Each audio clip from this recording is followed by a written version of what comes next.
믿고 주님을 향하여 주 예수와 바르여라 주의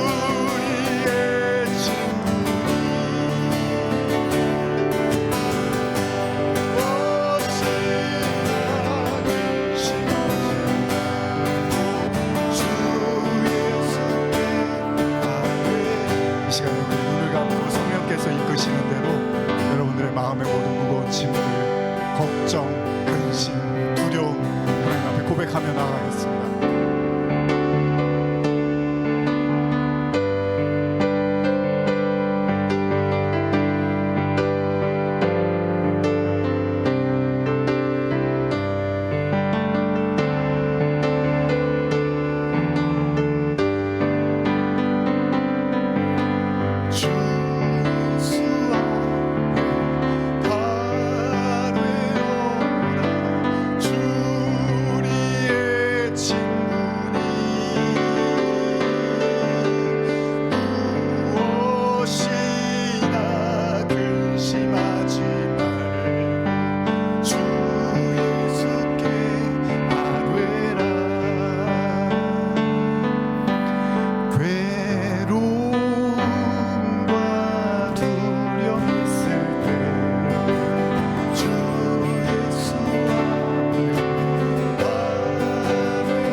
거짓없으신 성실하신 그 사랑 상한 갈대 꺾지 않으신 꺼져가는 등 끄지 않는 그 사랑 변함 없으신 거짓없으신 성실하신 그 사랑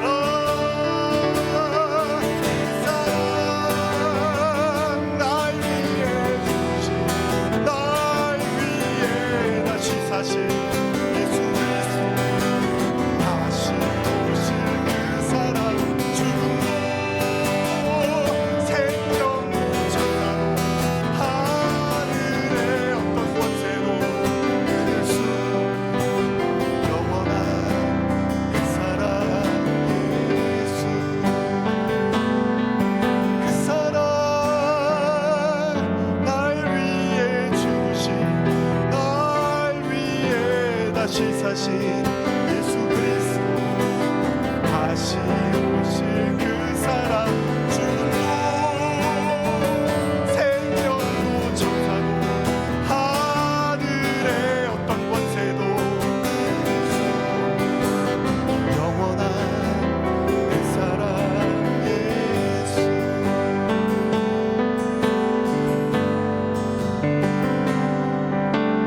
할렐루야. 오늘 이렇게 같이 모여서 이렇게 찬양하고 예배드리는 게 더 다른 날보다도 더 기쁜 하루 같습니다. 우리 성도님들 어려운 가운데 하나님 이렇게 또 인도해 주셔서 너무 감사드리고 또 한 가지 감사한 거는 우리 제가 프랑스에서 있을 때 함께 해주셨던 우리 사모님께서 목사님 이제 먼저 프랑스로 들어가시고요.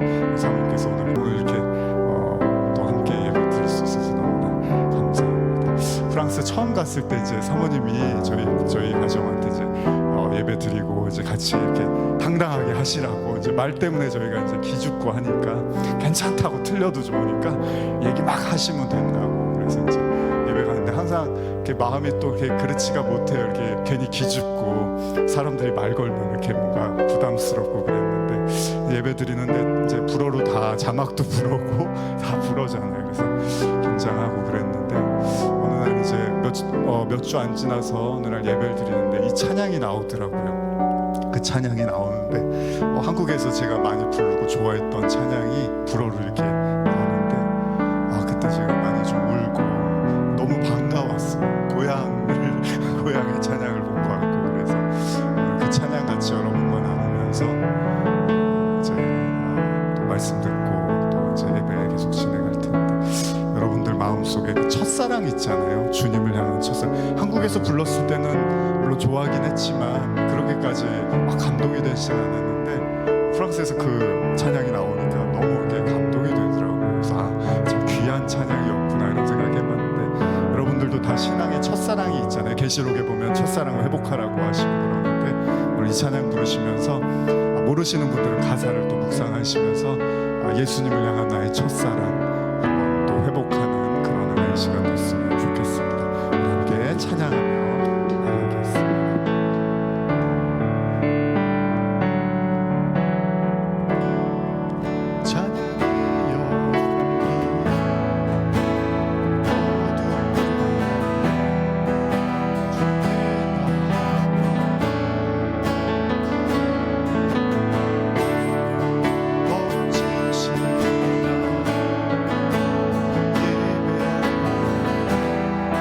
주님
마음을 한번 되짚어봤으면 좋겠습니다. 여러분들이 처음 예수님을 만나셨을 때 그 뜨거웠던, 그 순수했던, 정말 주님만 바라보며 한없이 눈물 흘리고 감사하고 사랑했던 오늘 그 첫사랑이 오늘 주님 앞에 내 있는 모습 그대로 나가고 싶습니다.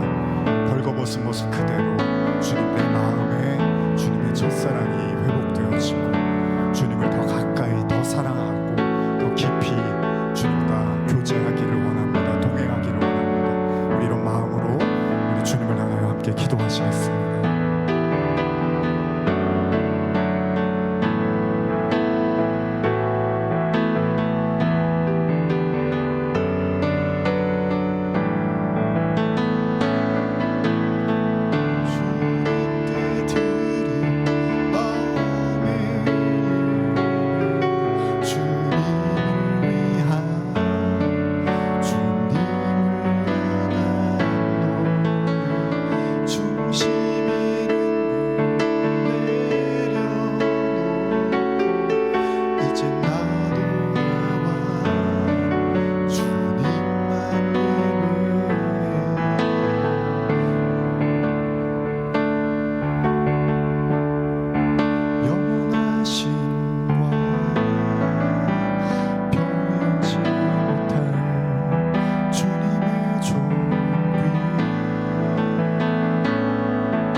바랍니다.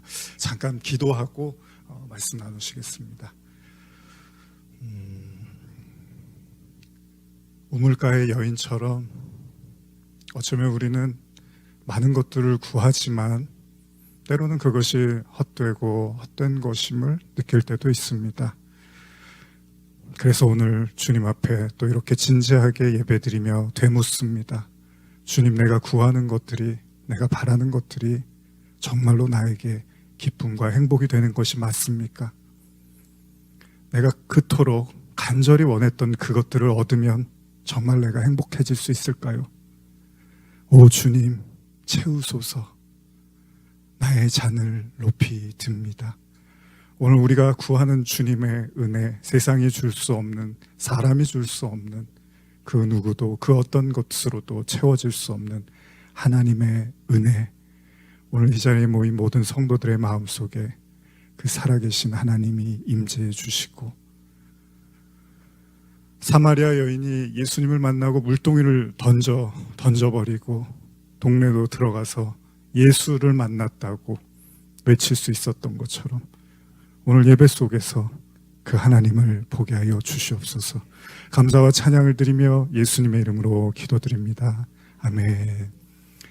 다시 한번 오늘 말씀 나눌 수 있는 기회를 주셔서 또 목사님께 그리고 성도님들께 감사의 말씀을 드립니다. 뭔가 뜻하심이 또 있지 않을까, 오늘 말씀을 통해서 그런 깊은 하나님의 은혜가 있기를 축복합니다. 우리 앞뒤적으로 서로 그냥 하나님이 함께 하시기를, 오늘 깊은 은혜가 함께 하시기를 축복하는 마음으로 잠깐 인사 나누시고 말씀 나눌까요? 축복합니다. 예, 감사합니다. 자, 오늘 본문은 그렇게 어려운 본문은 아닙니다. 잘 들리시죠? 제 목소리. 예. 이 마르다와 마리아의 이 이야기는 사실 여러분들이 뭐 한두 번쯤 들어보셨을 거고요. 그렇게 어려운 내용이 아닙니다. 그럼에도 불구하고 제가 지난번에 말씀 준비할 때는 그렇게 좀 어렵지 않게 금방 이렇게 본문을 정하고 설교를 할 수 있었는데, 오늘 설교는 좀 제가 이렇게 좀 어려움을 가지고 뭐 여러 번 이렇게 이 본문을 정했다가 다른 본문을 하고 그러면서 결국 이제 이 본문을 정하게 됐는데요. 그래서 뭔가 말씀을 나누시는 가운데 또 하나님이 주시는 마음이 있지 않을까 생각을 해봅니다. 자, 오늘 여러분과 나누고자 하는 이 마르다와 마리아, 뭐 슬기로운 제가 신앙생활이라고 이렇게 정해봤는데요. 지금 이 본문에서는 예수님이 누가복음 10장을 통해서 그 선한 사마리아인의 비유가 이렇게 등장을 하거든요. 그리고 바로 그 다음에 나오는 이제 구절입니다. 특별히 설명 없이요, 갑자기 예수님이 마르다의 집에 이렇게 방문하셨다고 기록이 되어 있습니다. 혹시 이 본문에 등장하는 마르다, 마리아, 여러분들 어느 정도는 아시죠? 아마 잘 아시는 것처럼 요한복음 11장을 보시면 예수님이 죽은 자를 이렇게 살려내셨던 사건, 혹시 누군지 아시나요? 나사로, 그쵸? 나사로를 어마어마한 경험을 한 사람이, 나사로가 죽었는데 살아나는 경험을 하게 되는데, 그때 등장하는 사람들이 바로 나사로의 동생들이었죠. 그래서 마리아와 마르다가 등장을 하게 됩니다. 어쨌든 이 여인들은 예수님하고 굉장히 친했던 것 같아요. 그러다 보니까 뭐 예수님과 굉장히 가까운 사이였고, 예수님이 그 나사로의 무덤에 가서 정말로 눈물을 흘리시고 또 친구라고 또 말씀하실 정도로 각별하게 이 나사로에 대한 마음을 가지셨던 것 같습니다.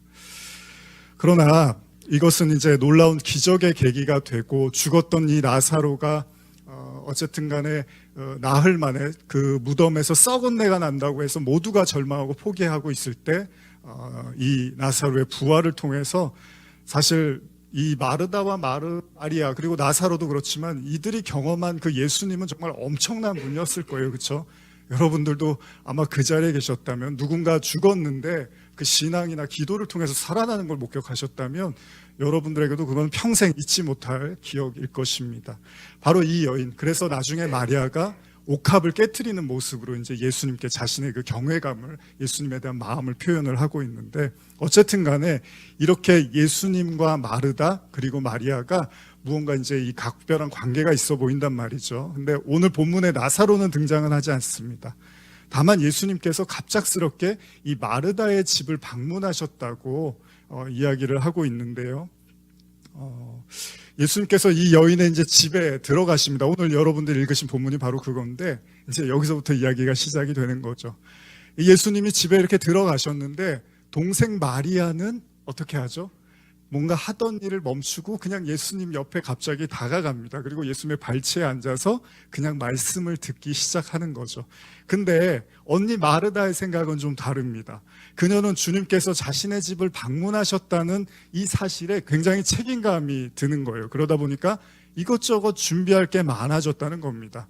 성경은요, 이 마르다의 마음이 분주했다고 이야기를 하고 있거든요. 그래서 이 원어를 보시면 이 마음이 어수선하고 아주 바쁘고 심지어는 과중한 짐을 지었다라고도 표현할 수 있습니다.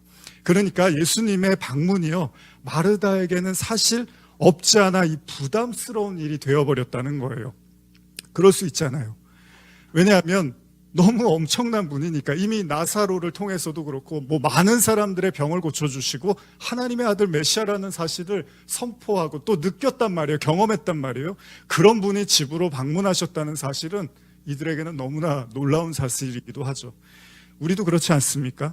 내가 좋아하고 존경하고 사랑하고 아끼는 분이, 더 잘해드리고 싶은 분이 우리 집에 방문하시면 우리 마음도 그렇게 그냥 아무렇지도 않지는 않잖아요. 뭔가 잘해드리고 싶은 법이잖아요. 문제는 이 마르다가 예수님이 오셨는데 마음이 굉장히 어수선해지고 복잡해졌다는 겁니다. 그렇게 마음이 이리저리 바쁘게 분주해진 그녀는요, 갑자기 이제 조금씩 화가 나기 시작하는데, 그게 뭐냐면 동생 마리아가 눈에 들어오는 거죠. 본문처럼 마리아는 예수님이 오셨음에도 불구하고 별다른 행동을 하지 않는 거예요. 예수님을 어떻게 대접해야 될지에 대해서는 별로 관심이 없고 그냥 예수님 곁에 그냥 앉아 있는 거예요. 그러니까 엄밀히 말하면 주님의 발치에 앉아서 그냥 말씀만 듣고 있는 거예요. 마르다의 눈에는 그냥 잡담만 하고 있는 것처럼 보였겠죠. 마르다는 갑자기 동생 마리아를 보자 화가 나기 시작을 합니다. 참다 못해서 예수님께 이제 한마디 요청을 하는 거죠. 본문 한번 읽어볼까요? 누가복음 10장 40절입니다. 시작. 마르다는 준비하는 일이 많아 마음이 분주한지라 예수께 나아가 이르되 주여, 내 동생이 나 혼자 일하게 두는 것을 생각하지 아니하시나이까 그를 명하사 나를 도와주라 하소서. 그렇습니다. 이 마리아가 슬슬 화가 나기 시작을 합니다. 무슨 말입니까? 동생 좀 혼내주세요. 지금 저만 혼자서 일하는 게 안 보입니까? 동생에게 일 좀 거들라고 좀 뭐라고 얘기 좀 해주세요라고 예수님께 요청을 하는 거죠. 그렇지 않습니까? 예수님이 누구신데, 그런 예수님이 집에 오셨는데 저렇게 아무 생각 없이 대접할 준비도 하지 않는 게 말이 됩니까? 아마도 마르다의 생각에 예수님은 조금 서운하고 이렇게 예수님이 그렇게 느끼셨을 거라고 생각을 한 거예요, 마르다가. 자, 우리는 이런 언니 마르다의 입장을 충분히 이해할 수 있습니다. 그렇죠? 누구라도 그런 마음이 들었을지도 몰라요. 손님을 집에 모시고 와서 마실 것 하나, 먹을 것 하나 내다 놓지 않으면 예의가 없다고 생각을 하잖아요, 우리들도. 마르다가 그런 것처럼 우리도 그렇게 생각할지도 모릅니다. 예수님이 속으로 얼마나 마리아를 흉보고 계실까. 저렇게 생각이 없어. 저렇게 철이 없단 말이야. 이런 생각을 했을 거예요, 마르다가. 지금 말씀은 안 하시지만 분명히 예수님은 음식을 준비하는 나를 칭찬하실 거고, 저렇게 철없이 예수님 앞에 앉아서 아무것도 하지 않는 그녀를 속으로는 욕하고 계실 거야. 철없는 마리아를 위해서라도 나라도 한 말씀 드려야겠다, 이렇게 생각을 한 거죠. 확신에 찬 마르다는 예수님께 당당히 요구를 한 겁니다. 주님, 빨리 저 철없는 마리아를 혼내주세요. 제가 저렇게 철이 없고 예의가 없답니다. 언니로서 제가 항상 답답해요. 그렇죠, 주님. 이런 마음일 거예요. 그렇게 마르다가 열을 올리고 있을 때 예수님이 입을 여십니다. 그것도 한번 읽어볼까요? 누가복음 10장 41절, 42절입니다. 시작. 주께서 대답하여 이르시되 마르다야, 마르다야, 내가 많은 일로 염려하고 근심하나 몇 가지만 하든지 혹은 한 가지만이라도 족하니라. 마리아는 이 좋은 편을 택하셨으니 빼앗기지 아니하리라 하시니라. 아멘. 예수님은 마르다에게 내가 지금 많은 일로 염려하고 근심하고 있다고 말씀을 하십니다. 그렇다면 예수님이 말씀하시는 마르다의 염려와 근심은 뭘까요? 왜 예수님이 오셨는데 마르다가 염려가 늘고 근심이 늘었을까요? 분명히 예수님을 집으로 영접하는 일이 너무나 기쁜 일인데 그녀는 오히려 많은 염려와 근심에 휩싸이게 됐다는 거예요. 이 말씀도 잘 읽어보면요, 이해가 갈 듯 하면서도 또 안 갈 수도 있습니다. 그래서 제가 몇 가지만 하든지 혹은 한 가지만이라도 족하니라. 마리아는 이 좋은 편을 택하였으니 빼앗기지 아니하리라. 여러분들은 잘 이해가 가십니까? 예수님의 말씀의 저의가 무엇인지. 제가 한번 현대어 성경으로 한 번 더 읽어드릴게요. 그러자 주님이 말씀하셨다. 마르다야, 마르다야, 너는 여러 가지 일에 너무 얽매여 걱정하고 있구나. 참으로 관심을 가져야 할 중요한 일은 한 가지뿐이다. 마리아는 그것을 발견하였다. 나는 그것을 그에게서 빼앗고 싶지 않다. 현대어 성경이 좀 낫죠? 그렇다면 마르다의 염려는 뭘까요? 우리가 쉽게 생각할 수 있는 건 분명히 예수님에 대해서 뭔가 만족스러운 대접을 해드리고 싶었던 것 같아요. 기적을 행하시고 병을 고치시는 위대한 선지자 혹은 하나님의 아들일지도 모르는 그분이 자신의 집에 온 거예요. 이 얼마나 놀랍고 대단한 일입니까? 분명 마르다의 마음이 바쁘고 분주할 수밖에 없습니다. 아마도 그녀가 할 수 있는 모든 힘을 다해서 최고의 대접을 드리고 싶었을 거예요. 깨끗이 집안을 청소하고 식기를 닦아놓고 가지고 있는 최고의 재료로 맛있는 요리를 해서 그분께 드릴 생각을 하니까 마르다는 어느새 너무나 가슴이 벅차고 뿌듯합니다. 행복했을 거예요. 생각만 해도 좋았을 거예요. 여러분들 혹시 주님이 집에 오시면 뭐 해드릴 마음이세요? 혹시 갑자기 주님이 여러분들의 집에 찾아오시면 짜장면하고 탕수육 세트 이렇게 해서 드릴까요? 아니면 뭐 냉면 잘하는 데 가서 드실래요? 고기 잘하는 데 있는데요. 뭔가 대접은 해드려야 되잖아요. 마르다도 그런 마음이었을 거예요. 이 얼마나 놀랍고 대단한 일이 지금 우리 집에서 일어나고 있습니까? 마르다의 마음이 분주할 수밖에 없습니다. 아마도 그녀가 할 수 있는 모든 최선의 힘을 다해서 최고의 대접을 해드리고 싶었겠죠. 그런데 문제는 그 대단한 주님이 오셨는데 마리아는 아무런 마음이 없는 것 같아요. 움직이지도 않아요. 가만히 도와주지도 않는 모습을 보니까 불쾌했던 거죠. 요즘 그 코로나를 지내면서 예전처럼 뭐 신방이 그렇게 잦아지지는 않았지만은 예전에 그 가끔 그 목사님들 가까운 분들 말씀 들어보면 저도 그렇지만은 사역을 하다 보면 이제 신방을 하다 보면 그런 이제 일이 있잖아요. 신방 시즌이 있는데 그러다 보면 하루에 이제 몇몇 집을 갈 때도 있단 말이에요. 그러면 이제 그때마다 겪게 되는 그 목사님들의 고충이 있는데 그게 뭐냐면 음식과 관련된 겁니다. 쉽게 말하면 가는 곳마다 성도분들께서 이제 신방이 잦지 않다 보니까 좋은 음식을 맛있게 이렇게 해서 정성껏 주신단 말이죠. 근데 문제가 뭐냐면 이미 첫 번째 집에서 너무 많이 먹어버린 거예요. 그래서 배가 부른 거죠. 그래서 심지어 이제 좀 움직이고 말하기도 힘들 정도로 배가 부르게 되면 다음 집부터 갈 때는 이제 적지 않은 부담이 생기게 되는 거죠. 열심히 준비하신 음식을 안 먹을 수도 없고 조금만 먹자니 또 서운해하실 수도 있는 거잖아요. 그러나 사람 마음이 그렇잖아요. 인지상정이라고 누구든 내가 좋아하고 존경하는 분이 오면 최선을 다해서 대접해드리고 싶은 마음은 여러분과 저나 똑같은 마음이겠죠. 그렇기 때문에 우리도 예수님이 우리 집에 방문하신다면 정성껏 최대한 불편하지 않게 최선을 다하고자 노력할 것이면 틀림이 없습니다. 그런데 지금 예수님은 마르다에게 그녀의 분주함과 염려가 결코 마리아보다 나은 것은 아니라고 이야기를 하고 있다는 거예요. 다시 말하면 마르다의 염려가 예수님이 보셨을 때는 그다지 중요해 보이지 않았다는 것입니다. 물론 마르다는 자신에게 너무 중요한 일이잖아요. 왜 그렇죠? 당연히 그게 인간적인 예의고 도리이잖아요. 마르다는 예수님께 대접을 제대로 못 해드려서 무례하고 그저 그런 사람이라는 평가를 듣고 싶지는 않았던 겁니다. 마르다의 집을 방문한 예수님께 받고 싶었던 평가는 뭐죠? 분명히 이런 것이었을 거예요. 야, 내가 마르다의 집에 갔는데 정말 괜찮은 사람이더라. 얼마나 집도 깨끗하고 음식도 얼마나 맛있던지 그리고 진짜 예의가 바르고 정말 선한 여인이야. 나는 그녀를 정말 마음껏 축복해주고 싶어. 그녀의 정말 신앙은 정말로 아름답고 훌륭한 여인이야.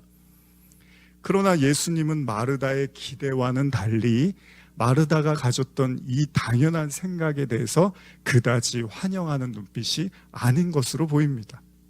심지어는요, 자신의 화를 돋우던 동생 마리아를 오히려 예수님이 칭찬까지 하시는 거예요. 바로 이 지점에서 마르다가 적지 않은 충격이 됐을 수도 있습니다. 마르다에게는 너무나 중요한 분주함과 염려가 예수님께는 그다지 중요하지가 않더라는 거예요.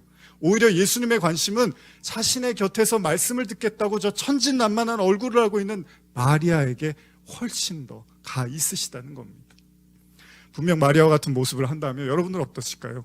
보편적으로 사람들에게는 결코 환영받을 수 있는 사람은 아닐 수도 있습니다.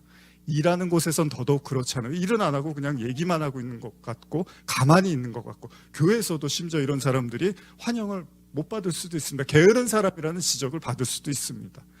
왠지 마리아는 눈치도 없어 보이고 최소한의 예의도 없어 보이는 그런 사람처럼 보입니다.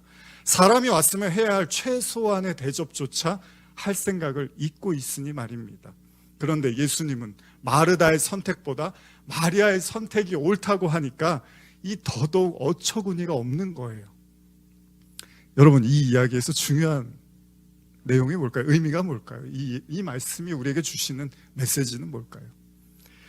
우리가 예수님을 자꾸 인간이 생각하는 잣대와 기준으로 봐서는 안 된다는 거잖아요. 이 얘기가 사실 어려운 얘기는 아니잖아요. 근데 그런데도 불구하고 성경에서 우리에게 주실 때는 뭔가 깊이 있는 하나님의 말씀이 담겨 있다는 거잖아요. 사람들에게 당연한 이야기가 예수님께는 당연하지 않을 수도 있고요. 사람들에게 옳은 이야기가 예수님께는 옳지 않은 이야기일 수도 있다는 거예요. 사람들의 판단이 예수님의 판단과 다를 수도 있고요. 심지어는 정반대일 수도 있다는 겁니다. 그 이야기는 무슨 말입니까? 지금 예수님께서 마르다의 분주함과 염려를 그다지 대수로운 것으로 여기지 않고요. 그리고 존중하지 않는 것처럼 보입니다. 어쩌면 저와 여러분들이 오늘날 우리가 살면서 가지고 있는 여러 가지 염려와 걱정과 근심들이 있으시잖아요. 근데 그거를 예수님이 별로 대수롭게 여기지 않으실 수도 있다는 얘기입니다. 그러니까 우리는 이게 굉장히 중요한 염려와 걱정이고 근심이고 주님이 여기에 굉장히 관심을 가질 거라고 생각을 할 수 있는데 예수님한테는 별로 그게 관심거리가 안 될 수도 있다는 겁니다. 그러니까 우리의 수많은 분주함과 염려와 걱정거리들이 한번 생각해 볼 필요가 있는 거예요. 정말로 주님도 그렇게 생각하실까? 분주함과 염려 속에서 있었던 마르다는요, 예수님을 모셔다 놓고 어떻게 하죠? 심지어는 화까지 냅니다. 화가 났어요. 그러나 예수님은 그런 마르다의 마음을 아시는지 모르는지 이 화난 마르다를 달래는 것이 아니라 오히려 마리아를 높여주시더라는 겁니다. 마르다야, 내가 많은 일로 염려하고 근심하나 몇 가지만 하든지 혹은 한 가지만이라도 족하니라. 마르다야, 너는 여러 가지 일에 너무 얽매여서 걱정하고 있구나. 참으로 관심을 가져야 할 중요한 일은 한 가지뿐이다. 참으로 관심을 가져야 할 일은 한 가지뿐이다. 제가 이 본문을 이제 준비를 하다가 예전에 이제 바울의 말씀이 좀 떠올라서 예전에도 나눴었는데 그걸 한번 여러분과 좀 나눠보려고 해요. 바울이 결혼에 대한 이야기를 하는데 이런 말씀이 나와요. 같이 읽어볼까요? 고린도전서 7장 32절에서 35절입니다. 같이 한번 읽어보겠습니다. 시작. 너희가 염려 없기를 원하노라. 장가가지 않은 자는 주의 일을 염려하여 어찌하여 주를 기쁘시게 할까 하되 장가간 자는 세상 일을 염려하여 어찌하여 아내를 기쁘게 할까 하여 마음이 갈라지며 시집가지 않은 자는 자와 처녀는 주의 일을 염려하여 몸과 영을 다 거룩하게 하려 하되 시집간 자는 세상 일을 염려하여 어찌하여야 남편을 기쁘게 할까 하느니라. 내가 이것을 말함은 너희의 유익을 위함이요 너희에게 올무를 놓으려 함이 아니니 오직 너희로 하여금 이치에 합당하게 하여 흐트러짐 없이 주를 섬기게 하려 함이라. 바울이 이런 이야기를 하는데 제가 현대 성경을 한 번 더 읽어드릴게요. 나는 여러분이 근심을 모르고 살기를 바랍니다. 결혼하지 않은 남자는 어떻게 하면 주님을 기쁘게 할 것인가 하는데 자기 시간을 바칠 수 있지만 결혼한 남자는 아무래도 이 세상 일을 생각해야 하고 또 어떻게 하면 아내를 기쁘게 할 것인가에 마음을 써야 하므로 관심이 분산됩니다. 결혼한 여자도 마찬가지입니다. 결혼하지 않은 여자는 자신의 됨됨이를 늘 살피며 매사에 주님을 기쁘게 해드리려고 마음을 쓰지만 결혼한 여자는 집안일과 남편에게 일일이 신경을 써야 합니다. 이런 얘기를 한단 말이에요, 바울이. 35절입니다. 내가 이런 말을 하는 것은 여러분을 돕기 위해서지 결혼하지 말라는 것은 아닙니다. 나는 여러분들이 여기저기에 관심을 빼앗기지 않고 주님 섬기는 일에 온 마음을 쏟을 수 있도록 도와드리고 싶습니다. 바울은요, 본문을 통해서 어찌 보면 그 혼인에 대해서 좀 당황스러운 이야기를 하는 것 같아 보입니다. 그것은 아무래도 혼인한 자들은 그에 따른 걱정이 더욱더 가중이 될 수밖에 없다는 거잖아요. 이건 혼인을 하지 않은 사람은 하나님께 더 집중할 수 있다라는 이제 의미로 이야기를 하는 거잖아요.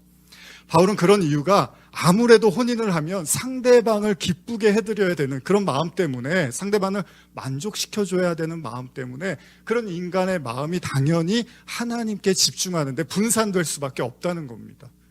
틀린 말은 아닙니다. 가정을 꾸리면요, 당연히 책임지고 해야 될 수많은 일들이 있잖아요. 신경 쓸 일이 너무 많습니다. 그렇다고 우리가 하나님을 믿는 믿음 때문에 이 일들을 무시할 수가 없단 말이죠. 그러니까 바울의 이야기가 맞아요. 그럼에도 불구하고 바울이 이런 말을 하는 건 인간의 속성이 하나님보다는 사람을 기쁘게 하는 것에 좀 더 몰입하게 될 수밖에 없다는 얘기잖아요. 무슨 말이냐면요, 어쩌면 이것이 인간의 죄의 속성이기도 한데, 어쨌든 인간은요, 눈에 보이지 않는 하나님보다는 눈에 보이는 사람을 기쁘게 하는데 그 마음이 치우칠 수밖에 없다는 거예요. 그렇잖아요. 하나님이 눈에 보이지 않는데 사람은 눈에 보이잖아요. 그리고 즉각 반응한단 말이에요. 근데 하나님은 그렇지 않아요. 그러니 어찌됐건 간에 우리도 사람에게 집중할 수밖에 없다는 거죠. 근데 그럼 우리가 타인을 만족시키는, 그게 가족이든 친구든 직장 동료든 누군가 간에 우리가 그런 타인을 만족시키는 것에 있어서도 잘 생각해 보면 정말로 내가 그 사람을 사랑하고 아껴서 만족시키려고 하는 것인지, 혹은 자기 만족을 위한 타인에 대해서 이렇게 애를 쓰는 것에 대해서 생각해 볼 필요가 있다는 겁니다. 예를 들면요, 부모님이, 저 요즘 아이들 보면 정말 너무 안타깝습니다. 제 아이도 이제 고등학교 막 올라갔는데, 제가 이제 잠깐이지만 프랑스에서 좀 시간을 보내고 그랬었는데, 아이가 이렇게 학교 가는 걸 굉장히 좋아했어요. 점심시간이 2시간이고 계속 그 여자아이인데 축구하고 이런 운동장에서 아이들하고 잘 놀고, 그러니까 학교 가면 너무 재밌고 막 뛰놀고 그러는 거죠. 근데 아무래도 이제 다시 한국에 오면서 좀 경쟁하고 공부해야 되는 그런 분위기잖아요. 그래서 저는 이제 자꾸 잘하고, 공부하고 있으면 자꾸 잘하고 이제 나중에 아이가 좀 짜증을 내더라고요. 근데 저는 좀 아이들이 좀 더 이렇게 좀 자유롭게 좀 즐거운 시간들을 보냈으면 하는 바람이 있습니다. 예를 들면요, 부모님들이 아이한테 계속 공부해라, 학원 빠지지 말아라, 좋은 대학 가야 사람 대접 받는다, 좋은 직장에 들어가고 연봉은 이 정도 받아야지 먹고 사는데 지장이 없다, 그러니까 지금 아무리 힘들어도 꾹 참고 열심히 공부만 하면 돼, 내가 뒤에서 다 뒷바라지 해줄 테니까 너는 아무 걱정하지 말고 공부만 하면 되라고 말을 하는 걸 보면, 어찌 보면 아이를 위하는 것일 수도 있지만 또 때때로는 안타깝게도 부모 자신들의 만족을 위한 경우도 적지 않다는 걸 우리는 잘 알고 있습니다. 개인적으로 저도요, 사람들을 만나고 이렇게 음식을 먹게 되면은 식사를 하잖아요. 그런데 제가 이렇게 상대방한테 자꾸 먹을 걸 좀 많이 권하는 편입니다. 다 먹었는데 배부른데 또 먹으라 그러고 이러는데, 이제 그러다가 제 아내가 어느 날 너무 그러지 말라고, 상대방 불편하다고 그런 이제 잔소리 아닌 잔소리를 듣기도 하는데요. 제 입장에서는 상대방을 위한 행동이라고 생각하지만 때때로 상대방에겐 오히려 그게 불편한 일이 될 수도 있다는 거잖아요. 그러니까 실제로는 상대방이 불편해도 내 마음이 좋고 만족스러우면 그것이 그도 만족할 거라는 착각을 하기도 한다는 거예요. 결국 마르다가 예수님께 꾸중 아닌 꾸중을 듣습니다. 하나에만 집중하자. 사실 마르다가 크게 잘못한 게 없습니다, 여러분. 예수님께 잘해드리고 싶었던 거잖아요. 그렇습니다. 예수님을 만족시켜드리고 싶었어요. 그러면 자기도 뿌듯할 것 같았고요. 누가 내가 해준 음식을 맛있게 먹으면 그거 참 기분이 좋잖아요. 마르다가 원한 건 모든 사람이 보편적으로 생각했던 바로 그거, 상대방을 기쁘게 함으로써 자기도 인정받고 칭찬받고 싶었던 거죠. 그게 뭐 잘못입니까? 그럼에도 우리는 이 본문을 쉽게 지나칠 수가 없습니다. 모든 말씀이 그러한 것처럼요, 분명 여기에도 귀한 구원의 메시지가 흐르고 있기 때문입니다. 이거는 구원의 메시지가 흐르고 있는 거예요. 그냥 이렇게 지혜로운 삶에 대한 이야기를 하고 있는 게 아닙니다. 성경은 그런 얘기를 하는 게 아닙니다. 프랑스의 철학자이자 정신분석학자인 자클 아깡이라는 사람이 있는데요, 이 사람이 인간의 욕망에 대해서 이런 표현을 씁니다.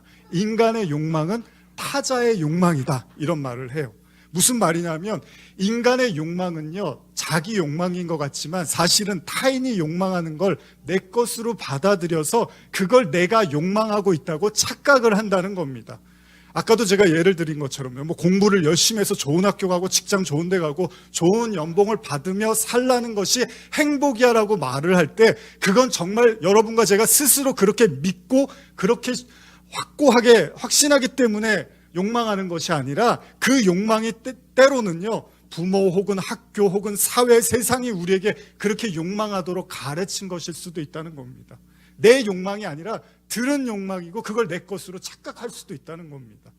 왜 그런 경험이 있지 않습니까? 나는 너무 맛있게 먹어서 다른 사람한테 추천을 했는데 다른 사람은 먹어보고 별로인 거예요. 그럴 때 좀 뻘쭘하잖아요. 난 너무나 재밌게 본 영화인데 다른 사람한테 추천을 해줬는데 별로 재미없다고 하는 거예요. 물론 취향의 차이가 있고 자라온 환경의 차이일 수도 있습니다. 이럴 때 가끔 우리가 당황을 하는데 타인의 욕망과 나의 욕망이 다르다는 걸 우리가 확인하게 됩니다. 내가 좋아한다고 다른 사람이 다 좋아하는 것도 아니고요. 다른 사람이 다 좋아한다고 또 내가 좋아하는 것도 아니라는 겁니다.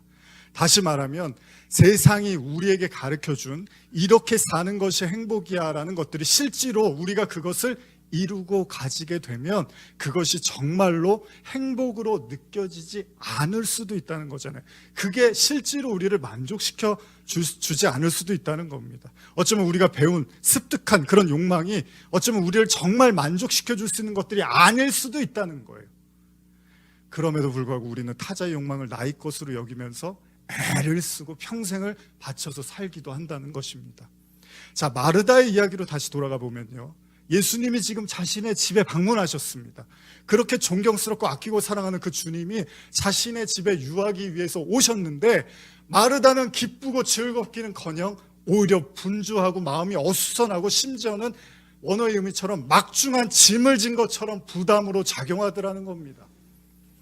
이유가 뭘까요? 예수님을 만족시켜드리기 위해서, 그러니까 마르다의 신앙은 모든 사람들이 알고 있는 대로 타인을 만족시킴으로써 그 칭찬을 받을 수 있다는 그 믿음이잖아요. 그 생각, 그 욕망으로 마치 바울이요, 아내가 남편을, 남편이 아내를 어떻게 기쁘게 할까, 오히려 그 마음이 하나님께 집중하는 것을 방해한다고 하잖아요. 마르다의 인간적인 생각입니다. 누구나 할 수 있는 그 생각이 예수를 어떻게 하면 잘 대접하여 만족시킬 수 있을까라는 이 생각, 이게 오히려 예수님께 집중하는 걸 가로막고 있더라는 거예요. 바꿔 말하면 마르다는 예수님도 다른 사람들이 원하는 그 모든 걸 똑같이 원할 거라고 착각을 하고 있었던 거죠. 그러나 예수님은 그렇지 않았습니다. 예수님은 사람들이 원하는 그걸 똑같이 나한테도 해달라고 하시지 않습니다. 예수님의 대답은 자명합니다. 마르다야, 마르다야, 너는 여러 가지 일에 너무 얼매여 걱정하고 있구나. 참으로 관심을 가져야 할 중요한 일은 한 가지뿐이다. 우리는요, 때때로 하나님을 기쁘게 해드려야 된다는 생각 때문에, 그런 강박관념 때문에 신앙생활을 하는 경우가 있습니다. 어떻게든 뭘 드려야 될 것 같고요, 어떻게든 그런 행동을 해야 될 것 같은 거예요. 선한 행동을 어떻게든 하나님께 인정받을 수 있는 신앙생활을 위해서 애를 쓰기도 합니다. 그게 잘못됐다는 건 아닙니다. 그 자체는 소중하고 그렇게 해야 됩니다. 그분께 최선을 다하는 그 마음이 저와 여러분들 안에 넘쳐야 되는 것은 사실입니다. 다만 착각하지 말아야 될 것은 주님이 원하시는 게 사람들의 생각과 다를 수도 있다는 겁니다. 하나님이 진짜 원하시는 것, 주님이 정말 원하시는 것은 다른 것이 아니었습니다. 뭐죠? 그냥 그분 곁에 가까이 가서 그분의 말씀, 그분의 얼굴을 맞이하며 그분의 말씀을 들으라는 거였습니다. 우리가 하나님을 만족시켜 드리는 게 아니라 하나님이 우리를 만족시켜 주시는 거잖아요. 예수님을 우리가 잘 대접하는 게 아니라 예수님이 우리를 받아주시고 안아주시고 품어주시고 위로해 주시는 거잖아요. 여러분들이 누구를 만났는데 당연히 푸대접한 사람보다는 지극정석으로 여러분들을 대접해 준 사람을 고맙다고 할 겁니다. 그런데 입장을 바꿔서요, 상대방이 나를 만날 때마다 맨날 그렇게 부담감을 가지고 중압감을 가지고 나를 만약에 대했던 거라면 그게 정말 편안한 관계일까요? 사실 만남의 목적은요, 맛있는 밥을 먹고 좋은 카페에 가서 차를 마시는 게 아닙니다. 데이트 해보신 분들은 아시겠지만 연인이 정말 사랑하고 좋아하면, 또 친구 관계도 마찬가지예요. 길거리의 떡볶이도 편의점의 캔커피도 아무 문제가 되지 않습니다. 길거리에 앉아서도 1시간, 2시간이고 얘기를 합니다. 그저 함께하는 그 순간이 소중할 뿐인 거죠. 주님을 만나다는 게 뭘까요? 예배를 드린다는 게 뭘까요? 하나님의 나라는 뭘까요? 지금 우리가 드리는 이 예배의 순간, 그리고 지금 이 와중에도 여러분들의 생각과 마음을 쉬지 못하게 하는 수많은 일과 책임져야 될, 또 짊어져야 될 수많은 염려와 근심과 삶의 무게들, 어쩌면 우리가 신앙생활에서 당연시하는 그 생각들 있잖아요. 이것이 주님을 위한 것이겠지, 이렇게 하면 주님이 기뻐하시겠지, 그 생각들이 오히려 주님께 나아가는 걸 정말 방해할 수도 있다는 겁니다. 제 개인적으로요, 제가 이제 설교, 온라인 설교 저도 이제 한 10년 정도 이제 돼가는데 말씀을 좀 전해야 된다는 그런 마음 때문에 설교 준비를, 그냥 설교도 아니고 이제 온라인으로 또 설교를 이렇게 인터넷 설교를 하다 보니까 좀 중압감이 있었어요. 그래서 매주마다 이제 설교 원고 쓰면서, 제가 뭐 매일 설교를 자주 하는 건 아니지만 한 편을 하든 두 편을 하든 이제 좀 더 정성을 들여서 해야겠다고 해서 이제 오랫동안 그런 중압감이 있었는데, 지난주였어요. 이 설교 준비하고 하는데 설교에 대한 좀 중압감이 있다 보니까 그런 생각을 하는 거예요. 나는 설교 기계인가? 설교 머신인가? 나는 설교 준비하고 설교하는 게 나한테는 다인가? 이런 생각이 좀 들었어요. 조용히 기도하면서 오히려 설교에 대한 준비에 몰입하는 게 너무나 당연하고 익숙하고 하나님이 기뻐하시는 일이라고 생각을 했는데, 제 마음 한켠에 이것 때문에 내가 하나님을 더 깊이 못 만나고 있을 수도 있겠구나라는 생각이 들었습니다. 하나님이 나는 설교 준비하고 묵상하고 맨날 설교해야 돼, 거기에 몰입해, 근데 그게 다고 최고고 최선이라고 생각했는데 그 너머의 하나님을 내가 못 보고 있었구나라는 생각을 하게 됐습니다. 그래서 참 의미 있는 설교예요, 오늘 이 메시지는 저에게도. 그렇습니다. 하나님은 사람이 아닙니다. 이사야의 말씀처럼요, 하나님의 길은 사람의 길과 다르다고 이야기합니다. 어쩌면 우리가 진짜 만나고자 하는 주님은요, 인간의 생각과 욕망 저 넘어 그 저편에서 기다리고 계실지도 모릅니다. 마치 이사야가 진짜 하나님의 임재를 경험했던 그 순간, 욥이 그 긴 고난의 터널을 끝에서 하나님을 만나고서야 뭐라고 하죠? 자기가 틀렸다고 해요. 이사야도 욥도 내가 틀렸네요. 하나님은 그런 분이 아니셨네요. 이사야도 자기가 입술이 부정했다고, 틀렸다고 고백을 하는 것. 진짜 하나님은 저와 여러분들이 생각하는 그 생각 너머에 계실지도 모릅니다. 우리가 예배를 드린다는 거, 하나님께 나아간다는 건 자명합니다. 그분 곁에서 그분의 말씀을 들으면서 그 속에서 쉼과 안식을 누리는 거겠죠. 그렇잖아요. 안식일이 그런 거잖아요. 안식하는 거잖아요. 여러분들 주님 안에서 쉬기 위해서 나온 거잖아요.